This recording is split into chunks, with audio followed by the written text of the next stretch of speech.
Tamil matrimony இலவச door step service மற்றும் WhatsApp மூலம் வரன்களின் தகவல்கள் வழங்குறாங்க. உடனே கால் பண்ணுங்க. அன்பு நெஞ்சங்களுக்கு இனிய இனிய வணக்கங்கள். ஐபிஎல் ஸ்டார்ட் ஆகிடுச்சு. கிரிக்கெட்டில் பார்த்தோம்னா டக்வர்த் லீவிஸ் மெத்தடு, அதாவது மழை குறுக்கிட்டா இத்தனை ஓவருக்குள்ளார இவ்வளோ ரன் அடிக்கணும், அதே போல் இவ்வளோ விக்கெட் எடுக்கணும், அப்போ தான் வெற்றி பெற முடியும் அப்படின்னு ஓவருக்கு ஓவர் பாலுக்கு பால் ஒரு கணக்கு போட்டிருப்பாங்க இல்லையா.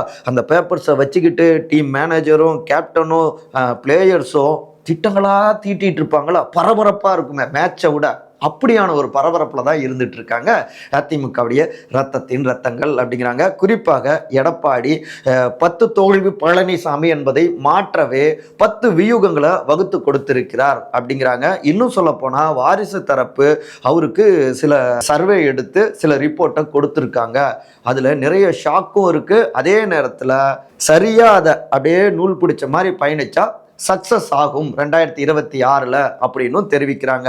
அப்படி அந்த சீக்ரெட் ரிப்போர்ட்ல என்ன இருக்கு, எடப்பாடியுடைய அந்த 10 வியூகங்கள் என்ன, அவங்களுடைய பயணம் வெற்றிகரமான பயணமாக மாறுமா, இப்படி பல்வேறு பரபரப்பு பின்னணிகள் இருக்கு. இன்றைய இளங்கோவன் எக்ஸ்பிளைன்ஸில் விரிவாக அலசுவோம். நான் உங்கள் சகோ சே த இளங்கோவன். நிகழ்ச்சிக்கு போகலாம். களமிறங்கிய வாரிசு டீம். எடப்பாடி கையில் வேட்பாளர்கள் லிஸ்ட்.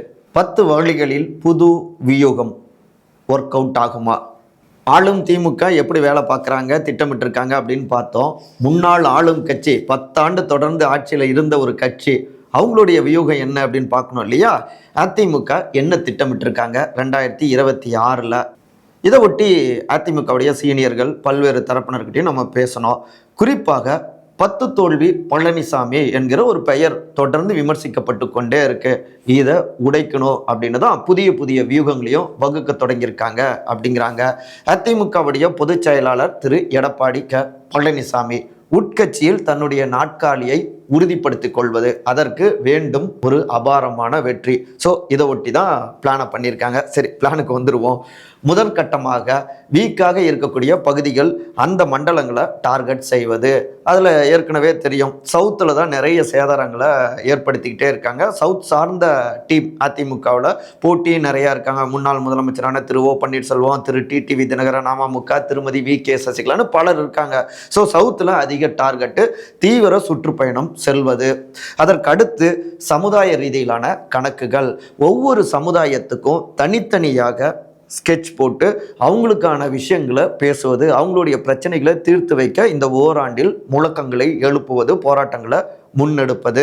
அதே நேரத்தில் சமுதாய ரீதியிலான தலைவர்கள்கிட்டையும் தொடர்ந்து போய் கேன்வாஸ் செய்வது. இப்போ கூட நம்ம ஒரு காணொலி, நம்ம இந்த இடத்துல ஒரு சிறு நினைவூட்டல், அகமுடையார் சமூகத்துக்காக சில விஷயங்களை ராஜ்யசபாவில் ட்ரை பண்ணுறாரு எடப்பாடி அப்படின்னு சொல்லியிருந்தோம் இல்லையா.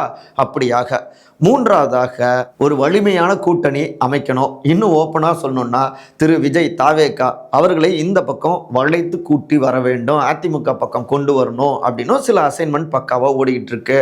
இந்த பக்கம் வந்தால் இது மட்டுமே முதன்மையான திட்டம் அப்படின்னு இல்லை, ஆனாலும் இதை புறந்தள்ளி விடவில்லை, ஆப்ஷனில் வச்சுருக்காங்க.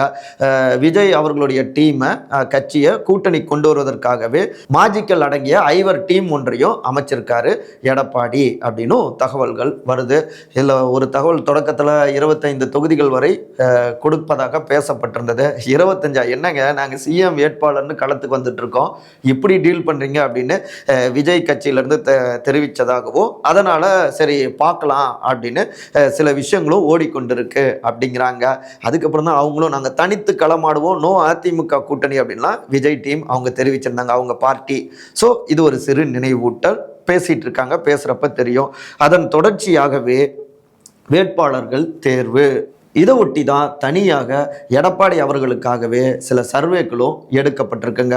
இன்னும் ஓப்பனாக சொல்லணும் அப்படின்னா அவருடைய வாரிசு திரு மிதுன் அவருடைய டீம் தனியாக ஒவ்வொரு வேட்பாளர்களும், ஏற்கனவே இருக்கக்கூடிய சிட்டிங் எம்எல்ஏக்கள், அதிமுக எம்எல்ஏக்களுடைய செயற்பாடுகள் எப்படி இருக்குது அப்படின்னு திமுகவில் சொன்னது போலவே தான் இவங்க இந்த 4 ஆண்டுகள் எப்படி செயல்பட்டாங்க, கட்சிக்காக எப்படி செயல்பட்டாங்க, இப்படி டோட்டலாக அந்த 66 எம்எல்ஏக்களை மட்டும் கையில் எடுத்து ஒரு தனி ரிப்போர்ட்டை தயார் பண்ணியிருக்காங்க.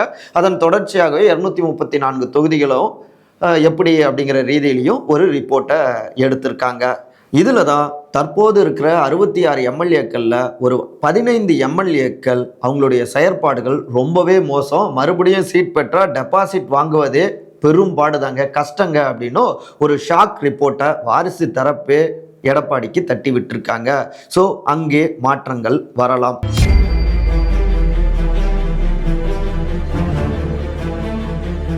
இதற்கடுத்து ஒவ்வொரு தொகுதியிலையும் 3 பேர் கொண்ட முதற்கட்ட பட்டியலையும் அதே டீம் தலைமைக்கு கொடுத்துருக்காங்க. சத்தம் இல்லாமல் இது நடந்திருக்கு. இதில் அவங்க சிலரை பரிந்துரை செய்கிறாங்க. யார் அப்படின்னா, புதியவர்களுக்கு நிறைய வாய்ப்பு கொடுக்கணும். அந்த வகையில் இளைஞர் இளம்பெண்கள் பாசறை அவங்களுக்கு வாய்ப்பு கொடுக்கலாம். அதன் தொடர்ச்சியாக நிறைய ஒன்றிய செயலாளர்களுக்கு பகுதி செயலாளர்களுக்கு வாய்ப்புகள் கொடுக்கலாம். அதிமுக அப்படின்னு எடுத்துக்கிட்டாலே ஒரு நல்ல பெயர் என்னன்னா, யாருன்னு தெரியாத ஒருத்தரை கூட வேட்பாளராக, அடிமட்டத்தில் இருக்கிறவரை கூட வேட்பாளராக கொண்டு வந்து நிறுத்தி அவர்களை வெற்றி பெற வைப்பது. அதிமுகவுக்கு போனால் எப்போ வேணாலும் பதவி கிடைக்கலாம், எம்எல்ஏ எம்பி ஆகலாம் அப்படிங்கிற ஒரு நம்பிக்கை இயல்பாகவே இருக்குது. அதை உறுதிப்படுத்தணும். ஏன்னா எடப்பாடி அவரு வட்ட செயலாளராக இருந்து தான் சிஎம் ஆகவும் உயர்ந்தார். அதே நேரத்தில் திமுக அப்படின்னா ஒவ்வொரு மாவட்டத்துக்கும் ஒரு நிழல் முதலமைச்சர்கள் இருந்துட்டு இருப்பாங்க, தனி தர்பார் அமைச்சர்கள் நடத்திட்டு இருப்பாங்க, மாசைக்கள் நடத்திட்டு இருப்பாங்க. அங்கே அடிமட்டத்திலேருந்து ஒருத்தர் பதவிக்கு வருவது, தேர்தலில் சீட்டு வாங்குவது அப்படிங்கிறதெல்லாம் ரொம்பவே ரேருங்க.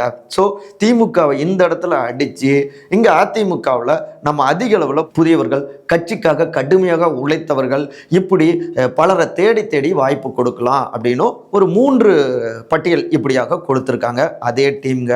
அதே நேரத்தில் இன்னொன்று கவனமாக, போன தேர்தலில் நாடாளுமன்ற தேர்தலாம் இப்படி புதியவர்கள்னு வாய்ப்பு கொடுத்தோம். அந்த பக்கம் வலிமையானவர்களை திமுக களத்தில் இறக்கி அதனால் தோல்வியை சந்தித்தோம். மிகப்பெரிய மார்ஜின்லேயும் சில தொகுதிகளை நம்ம இழந்திருக்கோம். 3வது இடத்துக்குலாம் நம்ம போனோம்.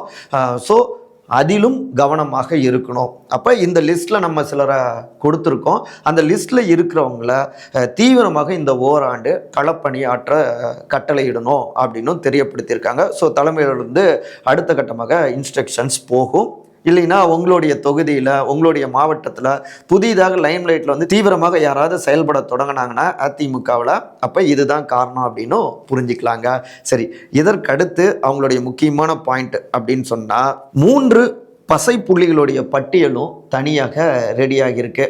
இன்னொரு டீமு எடப்பாடி அவர்கிட்ட கொடுத்துருக்காங்க. ஒவ்வொரு மாவட்டத்திலையும் ஒவ்வொரு தொகுதியிலையும் இவங்கெல்லாம் பசையானவர்கள், நமக்கு ஆதரவாளர்களாக இருப்பாங்க, வாய்ப்பை பயன்படுத்திக்கலாம். அப்புறம் இவங்க களமிறக்குனா, வேட்பாளராக களமிறக்குனா வெற்றி நிச்சயம் அப்படின்னு அந்த வகையிலேயே ஒரு தெம்பு, அந்த போன தடவை போட்டிட்டா 66 நமக்கு கிடைச்சிரும் அப்படின்னு ஒரு நம்பிக்கையை கொடுத்துட்ருக்காங்க.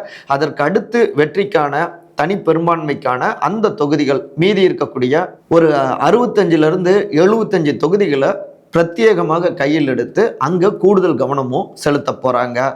மிக முக்கியமாக அப்படின்னு சொன்னோம்னா, இப்போ சென்னையில் 16 தொகுதிகளையும், தலைநகரில் அத்தனை தொகுதிகளையும் அதிமுக இழந்தது. தலைநகரில் ஒரு கட்சி வெற்றி பெற்றால் அது தீர்மானிக்கக்கூடிய ஒன்றாகவும் இருக்கும். ஸோ தலைநகரில் கூடுதல் கவனம் செலுத்த வேண்டும் அப்படின்னும் தனித்த பிளான் போட்டிருக்காங்க. ஆனால் தலைநகர் அப்படின்னு எடுத்துக்கிட்டோம்னா இங்கே இருக்கக்கூடிய மாவட்ட செயலாளர்களுடைய செயற்பாடுகள் உங்களுக்கே தெரியும். எதிர்பார்க்குற அளவுக்கு இல்லை, பெருசாக ஒன்றும் இல்லை அப்படிங்கிற குமுறல்களும் ரத்தங்கள்கிட்ட இருந்து வந்துக்கிட்டு இருக்கு. மேபி அங்கேயும் சில ஆக்ஷன்கள் பாயலாம் அப்படிங்கிறாங்க எடப்பாடி அவர்களோடு நெருக்கமாக இருக்கக்கூடிய சில சீனியர் மாஜிக்கல். ஓகே, இதற்கடுத்து சீனியர்கள் சிலர் தொகுதி மாற வாய்ப்பு இருக்குது. இப்போ தங்களுடைய தொகுதியில் வலிமையான வேட்பாளர்களை திமுக நிறுத்தலாம், ஆளுங்கட்சி திட்டங்களை கொண்டு வருவதால் பலகீனமாகலாம். ஸோ அது தங்களுடைய வெற்றியை பாதிச்சிடக்கூடாது.